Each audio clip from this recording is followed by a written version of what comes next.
wabarakatuh. Yang terhormat Bapak Nurdi, Sarjana Agama Magister Pendidikan selaku dosen pengampu mata kuliah Sejarah Pendidikan Islam, dan tak lupa seluruh sivitas Sekolah Tinggi Ilmu Tarbiyah Al-Fattah Siman Sekaran Lamongan. Pada kesempatan kali ini saya akan memaparkan video mengenai tugas sejarah pendidikan Islam dengan judul Pertumbuhan dan Perkembangan Islam di Indonesia. Langsung saja, pada video kali ini saya akan memaparkan tentang mata kuliah Sejarah Pendidikan Islam mengenai materi pertumbuhan dan perkembangan Islam di Indonesia. Dalam video nanti akan saya bahas mengenai penyebaran Islam di Indonesia, kemudian siapa saja kerajaan-kerajaan Islam di Indonesia, tokoh-tokoh Islam di Indonesia, serta yang terakhir hikmah dan manfaat apa saja yang dapat kita ambil mengenai perkembangan Islam di Indonesia. Kita masuk pada pembahasan yang pertama mengenai penyebaran Islam di Indonesia. Islam tersebar di Indonesia melalui beberapa cara.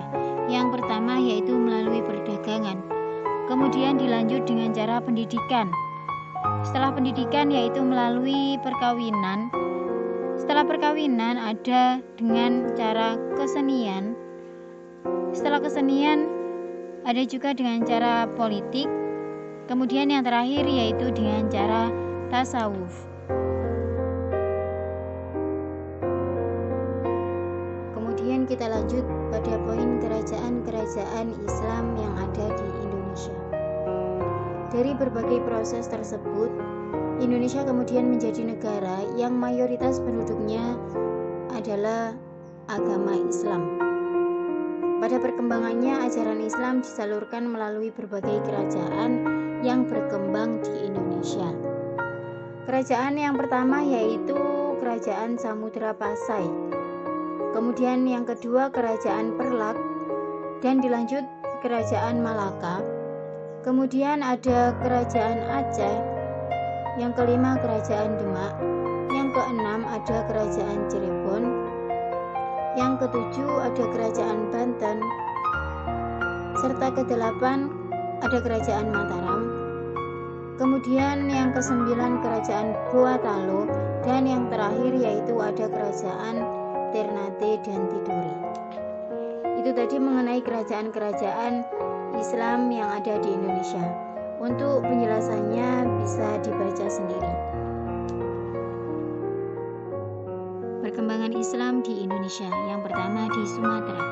Daerah yang dimasuki Islam dari Kepulauan Indonesia adalah Sumatera bagian utara, seperti Pasai dan Perlak. Yang kedua di Jawa. Penemuan nisan makam Siti Fatimah binti Maimun yang wafat tahun 1101 Masehi dijadikan tonggak awal datangnya Islam di Jawa. Ketiga, Sulawesi.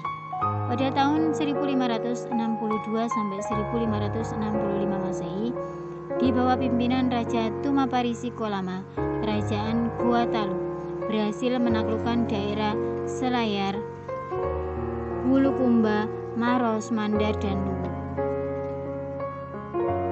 Kemudian Kalimantan. Berkat bantuan tentara Demak, Pangeran Tumenggung dari Kerajaan Daha dapat dituduhkan sesuai dengan perjanjian. Pangeran Samudra beserta segenap rakyatnya masuk Islam dan bergelar Sultan Suryamullah. Yang terakhir di daerah Maluku dan sekitarnya. Antara tahun 1400 sampai 1500 Masehi, pada abad ke-15, Islam telah masuk dan berkembang di Maluku, dibawa oleh para pedagang muslim dari Pasai, Malaka, dan Jawa. Selanjutnya, tokoh-tokoh Islam di Indonesia. Yang pertama, Wali Songo. Pengembangan Islam di tanah Jawa dilakukan oleh para ulama dan mubalik, yang biasanya kita kenal dengan sebutan Wali Songo. 9 wali tersebut, yang pertama yaitu Sunan Gunung Jati.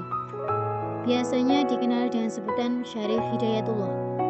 Kemudian yang kedua ada Sunan Kudus, nama aslinya adalah Ja'far Shadiq.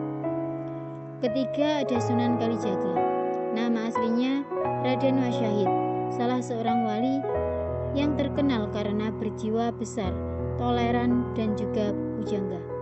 Beliau adalah seorang mubalik yang berdakwah sambil berkelana. Yang keempat ada Sunan Muria, nama aslinya Raden Umar Syaid, putri dari Sunan Kalijaga. Yang kelima ada Sunan Gresik, biasanya kita sebut dengan Maulana Malik Ibrahim. Ada juga Sunan Ampel, nama aslinya adalah Raden Rahmat, lahir pada tahun 1401 Masehi dan wafat pada tahun 1481 Masehi. Kemudian yang ketujuh ada Sunan Bonang. Sunan Bonang nama aslinya adalah Maulana Makdum Ibrahim, putra dari Sunan Ampel, lahir pada tahun 1465 Masehi dan wafat pada tahun 1515 Masehi. Yang kedelapan ada Sunan Giri, biasanya kita sebut dengan Raden Paku, mendirikan pesantren di Giri, kira-kira 3 km dari Gresik. Dan yang terakhir ada Sunan Derajat, nama aslinya adalah Syarifuddin, putra dari Sunan Ampel dan adik dari Sunan Bonang. Masuk pada pembahasan hikmah sejarah perkembangan Islam di Indonesia. Yang pertama, Islam membawa ajaran yang berisi kedamaian. Kedua, penyebar ajaran Islam di Indonesia adalah pribadi yang memiliki ketangguhan dan pekerja keras. Ketiga, terjadi akulturasi budaya antara Islam dan kebudayaan lokal. Setelah kita membahas mengenai hikmah sejarah perkembangan Islam di Indonesia, kita lanjut pada manfaat dari sejarah perkembangan Islam di Indonesia. Manfaat dari sejarah perkembangan Islam di Indonesia yang pertama, kehadiran para pedagang Islam yang telah berdakwah dan memberikan pengajaran Islam di bumi Nusantara, turut memberikan nuansa baru bagi perkembangan pemahaman atas suatu kepercayaan yang sudah ada di Nusantara. Yang kedua, hasil karya para ulama yang berupa buku sangat berharga untuk dijadikan sumber pengetahuan. Yang ketiga, kita dapat meneladani Wali Songo.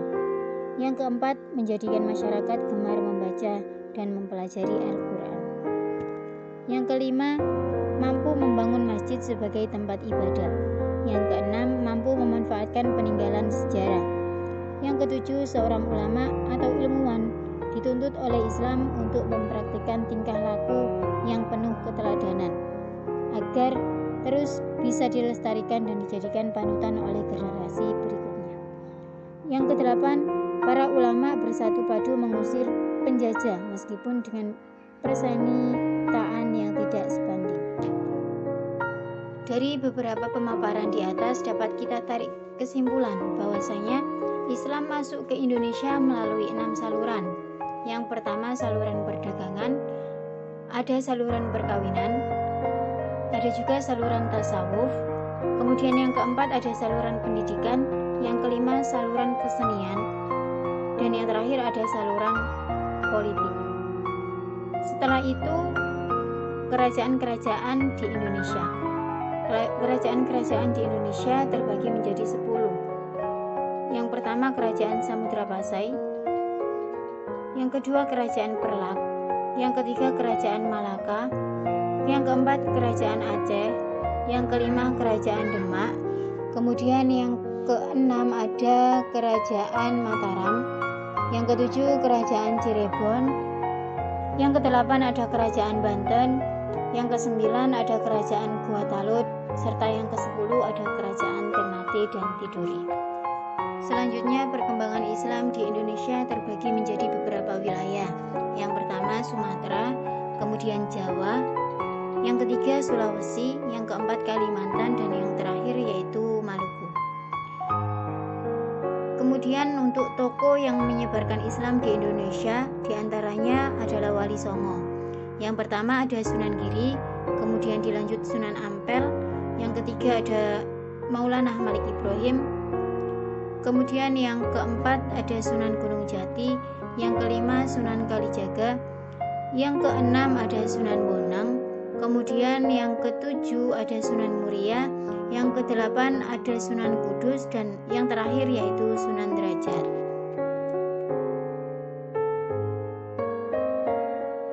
Itu tadi kesimpulan yang dapat kita ambil dari beberapa penjelasan saya di atas. Kemudian kita lanjutkan di poin saran. Islam adalah agama yang damai. Islam masuk ke Indonesia bukan dengan peperangan ataupun penjajahan. Islam berkembang dan tersebar di Indonesia justru dengan cara yang damai, dengan kegigihan para ulama. Maka dari itu, melalui makalah dan video ini, kita diajarkan untuk dapat berdamai dengan orang-orang yang ada di sekitar kita. Hindarilah segala pertengkaran yang dapat merusak hubungan silaturahim kita. Karena apa? Karena Islam adalah agama yang damai. Demikian dari saya. Terima kasih sudah mendengarkan sekaligus membaca penjelasan dari saya. Sekian, wassalamualaikum warahmatullahi wabarakatuh.